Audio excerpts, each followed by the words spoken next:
Greetings and salutations, everyone. My name is Andrew Kirchhoff, and welcome to my YouTube channel. Today, we're talking about my quarterback strength of schedule for the rest of the 2019 fantasy football season. Similar to the last couple days, talking about running backs and wide receivers, we're going to be talking about the quarterback position and the rest of season schedule and who really, truly has the easiest schedule going on forward, because I truly believe that matchups play a big role in fantasy football and the success of players in the National Football League. So we're going to kind of give you that perspective on who has the easiest schedule from weeks 7 through 16, then also talk about the fantasy football playoffs and which quarterbacks from weeks 14, 15, and 16 also have the easiest schedule, to kind of give you perspective on perhaps guys you want to be holding on to, or perhaps guys that you should be going out and trading for in your fantasy leagues to help you capture fantasy football championships in 2019. So before we get into that, let me remind all of you, if you haven't yet already, click that subscribe button, join the community. Also click the bell notification button and stay up to date with my latest content. Don't forget to click the like button on today's video. I really do appreciate that.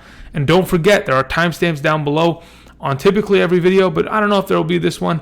And don't forget, 8:30 a.m. PST on Sunday mornings, we will be talking about fantasy football as I typically do, live streaming. So let's get into it, shall we? Hey, everybody, how's it going?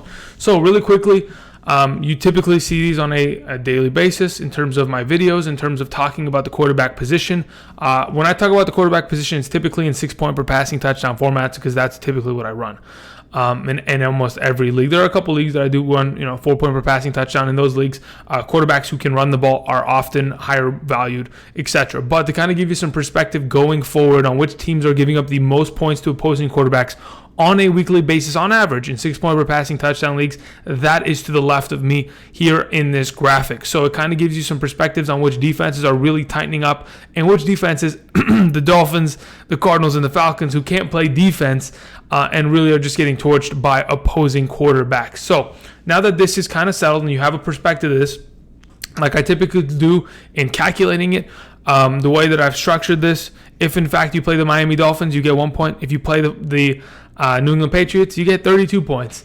Scheduling it out to figuring out who has, on average, the toughest schedules going forward, this is what we have come up with for the quarterback position. So on the very left, we see here the New York Jets have the easiest schedule going forward, and on average, the defenses that they play against are at about an 11 on average for the next, because they've already had their bye week, the next 10 weeks.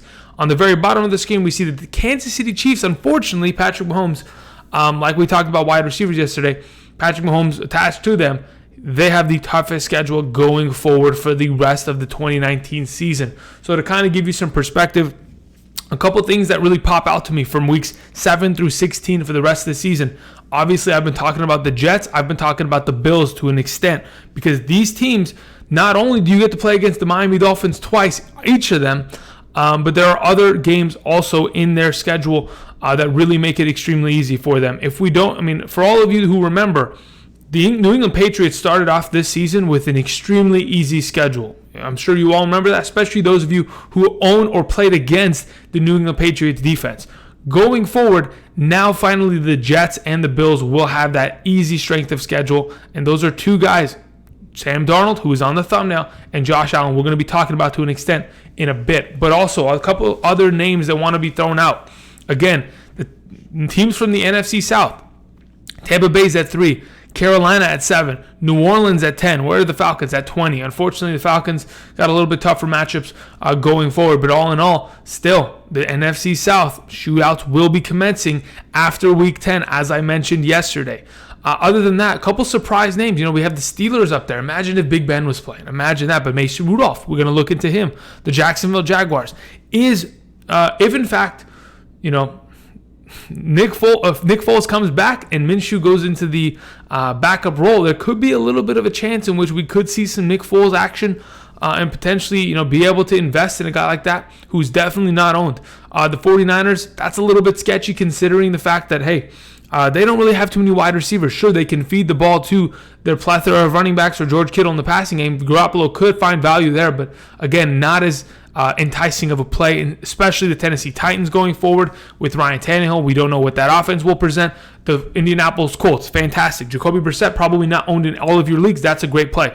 But in terms of teams that have pretty easy strength of schedules going forward, it's going to be hard to get a guy like Russell Wilson in the Seahawks on your roster. It's going to be hard to get a guy like, Kyler Murray or potentially even Tom Brady on your roster going forward. But in fact, there are so many teams here with not so well-known quarterbacks that are probably not rostered that have great schedules going forward. Again, Sam Darnold, Josh Allen, Daniel Jones are up here, Mason Rudolph. We have Garoppolo, we have Cam Newton, we have potentially Drew Brees. These are guys that should be available in your leagues and have the easiest strength of schedule going forward. So just so everyone's on the same page, that's the deal. Now to the right of that, in between the very left and me, we have here the playoff strength of schedule in weeks 14, 15, and 16. Who has the easiest schedule? Well, it's Daniel Jones, far and away. You'll see that when we go over it in a little bit. It is unbelievably easy for them going forward. Andy Dalton, Ryan Tannehill potentially, or Mariota, whatever ends up happening there, also have easy schedules. Then again, another name that pops up, Jimmy Garoppolo. We just keep your eyes on that. If in fact this offense can, Dante Pettis can step up, Deebo Samuel, Marquise Goodwin, if they can continue to string things together, they have an easy strength of schedule for the quarterback position, which only helps their offense as a whole, just so that we're all aware. And again, the Carolina Panthers popping up there again, the Jacksonville Jaguars again on the top, and then the Tampa Bay Buccaneers also in the top 9. Okay, so that's pretty much it. This is how the calculations have pretty much spit everything out. Now we're going to be talking about specifically a couple players that I wanted to mention that I've been talking about to a great extent in the last couple weeks to give you guys some perspective on guys you should be adding on your team. So starting off with the thumbnail, Sam Darnold on the very left. Look at that slate of games, ladies and gentlemen. Sure, you get to play against the New England Patriots this week. That is not an easy matchup, but from then on out, you get to play against Jacksonville, who will not have Jalen Ramsey. Then you get to play against the Dolphins, Giants, Redskins, Raiders, Bengals, and then the Dolphins again. That is an incredible slate of games. There is no way that Sam Darnold is not going to be capable enough to producing something to where he can actually start and be a great contributor. If you guys don't remember, at the end, the fantasy playoffs of last year, Sam Darnold was really getting into a rhythm. Yes, this year, we've only seen him in 2 games, but in those 2 games has played well. We can continue to probably see this young quarterback get confidence under his belt with the greatest team that he's had surrounding him thus far. I think Sam Darnold going forward is a great commodity and a great pickup for the next coming weeks, from weeks 9 or even, in fact, weeks 8 through 14. This is a guy that I want on my roster, and I'm probably going to be starting him for certain. Those are way too easy of matchups to pass up on. All right, talking about Josh Allen. Like I mentioned in the Hidden Gems, like I mentioned in waiver wires for the last couple weeks, guys, the Buffalo Bills have just as easy of a slate coming up. Sure, their slate does not last as long as Sam Darnold's. That's why I wanted to talk about him first. That's why he's brought up as the thumbnail. Josh Allen has a great slate coming up in the next 5 weeks, and also do the Buffalo Bills defense and all of their commodities in terms of fantasy presence. But in the next couple weeks, you get to play against Miami, Philadelphia, who gets destroyed by receivers, Washington, the Browns, then Miami once again. Then they hit a little bit of a rough patch where, hey, you know what? If Josh Allen can string together 5 wins here in a row, this team could be 9-1, vying for a playoff spot. Maybe they can go in and string more games together. I mean, this team, you never know. The sky's the limit as of right now with the coming schedule. But I want to go ahead and mention, look at that slate. It looks way too juicy to pass up on. And then let's talk about the last quarterback that was, quite honestly, a surprise for me when I was doing these calculations. I did not anticipate the Pittsburgh Steelers to come out and be one of the better teams in terms of strength of schedule at the quarterback position. But after doing some research, look at what they have on slate. Obviously, a really quick mention, if the Steelers defense is available in your league and you can go ahead and stash them for next week, they play against Miami. But again, moving on, Indianapolis, the Rams, the Browns, the Bengals, the Browns, and then the Arizona Cardinals. That slate of games is great, honestly. And you know what's hilarious? All of these teams seem to play each other. Okay, so Sam Darnold plays against Pittsburgh in 16. Josh Allen plays against, did they play against Sam Darnold? Or did they already play them twice? Oh, they already played them twice. Really? What? Am I losing my mind here? I guess I've lost my mind. Interesting. But either way, Mason Rudolph plays against the Jets and the Bills. I don't know. I got sidetracked there. I'm okay. All right, getting back on track. Either way, that is an incredible slate of games, which, again, if in fact you want to invest in Mason Rudolph, won't be a bad option. Truly, I don't think he's going to be a quarterback that's not going to be of service. There's no way that he can not string some games together in which this offense can get going. They are a talented offense, sure. They're lacking a great leader at the quarterback position, but I think Mason Rudolph is capable enough to put them into a successful position as of right now. All right, moving on. Let's talk about a couple other quarterbacks that I wanted to mention. Keep focus on Daniel Jones. I did mention him as having the best quarterback strength of schedule for the fantasy football playoffs, weeks 14, 15, and 16. Just look who he gets to play. Philadelphia, who can't stop the wide receiver position and will have Sterling Shepard's back by then. And this offense probably will be a lot better by week 14 as Daniel Jones continues to get more and more experience as the season progresses.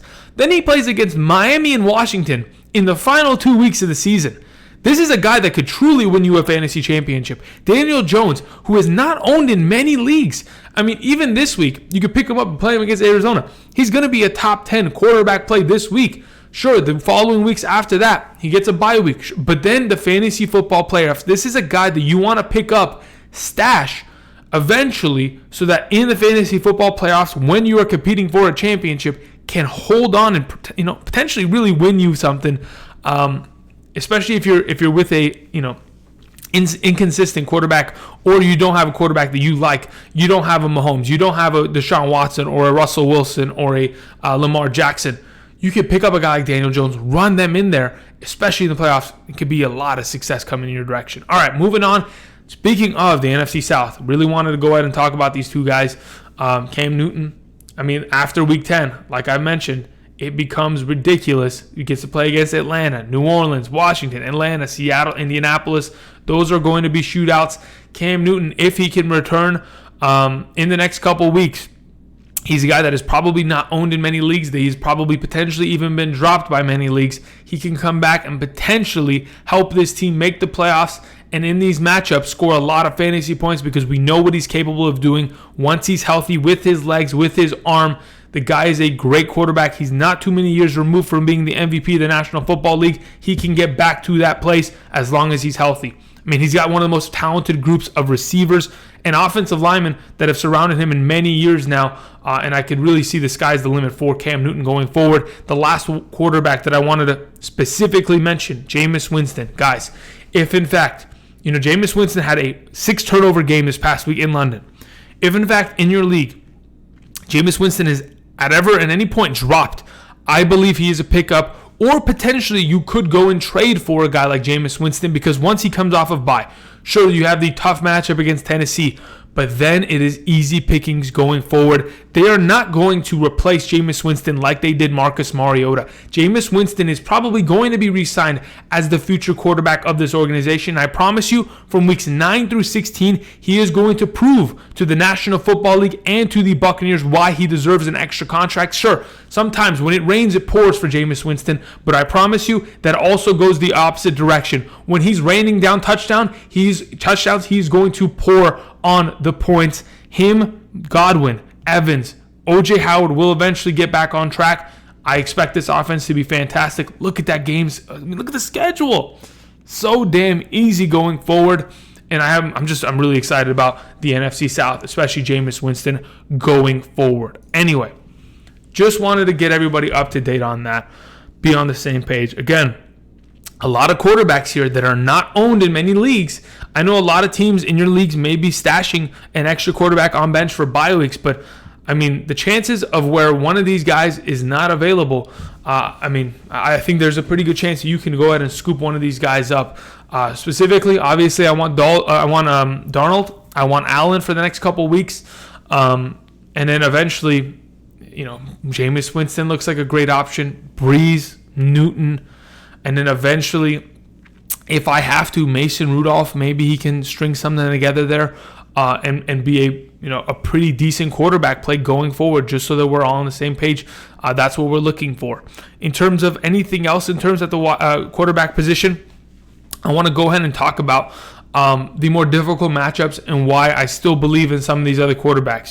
Just because Matt Ryan sits at the number 20 spot in terms of rest of season schedule does not mean I do not have confidence in him at all. Thinking about it this way, Matt Ryan continues, despite how bad his defense is, to throw for 300 plus touchdowns. The guy leads the league in passing touchdowns thus far. The guy is an incredible quarterback, has a very talented offense surrounding him. He's going to continue to score despite his matchups. Same thing with Patrick Mahomes, one of the most talented. He's going to continue to be good. But the teams that I'm worried about, like the Los Angeles Chargers, I'm concerned about that, certainly.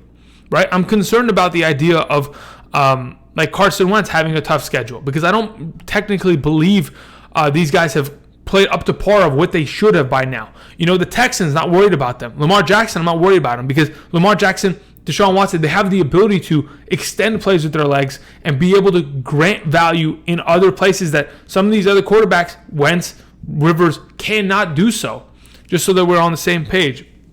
And again, this Patrick Mahomes, yes, they might have the toughest schedule. They don't deserve to get the toughest schedule, but if any team was going to get it, it should be them. Because not only are they going to beat a lot of these teams and perform well, they're going to prove to everybody why they are one of the top teams in the AFC, and eventually they're going to show up in the playoffs in that AFC championship against probably the Patriots, and we'll see how that turns out. But if they can't fix their run-stopping defense, it's going to be tough going forward. Either way, thank you everybody for watching. This has been the quarterback rest of season strength of schedule for the 2019 fantasy football season. I want to thank all of you who have watched these last couple of videos this week. I appreciate you guys liking the videos down below, commenting down below, spreading the word on the channel. I appreciate all of that, guys. I really do appreciate it. Again, tomorrow probably we'll do tight ends. Listen, I've been busy this week, but I think this is an extremely vital amount of information that you guys do need in order to set you up for success rest of season. I definitely break this down for myself, so I thought, I might as well share it with you guys in order to help get you guys in the right direction and hopefully help you guys win some 2019 fantasy football championships. Either way, thank you again for watching, and until next time, which will be tomorrow, we're going to be talking about the quarterback starter sits, tight end starter sits. We'll do the tight end rest of season schedule on Friday with Hidden Gems. Thank you again, everybody, for watching, and until next time, I'll see you guys. Peace.